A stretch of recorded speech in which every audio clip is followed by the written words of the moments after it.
Հիմնականում ասորիներով բնակեցված Դիմիտրով գյուղում խնդիրները նույնն են, արտագաղթը իր հետքը թողել է նաև այստեղ։ Կոստյա Դավիդովի 6 երեխաները այսօր բնակվում են Ռուսաստանում։ Նա հաճախակի է այցելում իր հարազատներին, սակայն չի պատրաստվում տեղափոխվել մշտական բնակության։ Ռուսի հետ ուզում ես կեր խմի, նա մտածում է, որ ես պարտավոր եմ իրան կերսնեմ, խմացնեմ։ Եթե ես մեկին, մի հային, ես հյուրասիրեմ, նստենք սեղանի շուրջ իմ օջախի մեջ ուտեմ, խմեմ, վաղը ինքն է ինձ կանչելու։ Նույն կերպ նա չի վստահում նորաստեղծ Եվրասիական տնտեսական միությանը, որին Հայաստանը պաշտոնապես անդամակցեց հունվարի 2-ից։ Լավ բան չեմ տենում։ Ինչու՞։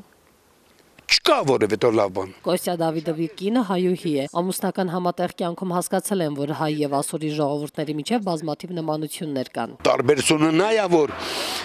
զատիկի մասին է խոսք։ Զատիկի հայերը իրիկուն են զատիկ անում։ Մենք ասորներս արավոտ ինչի համար Իսուսը խաչեցին, ասելով հայերը հավատացին, որ Իսուսը ողջ է,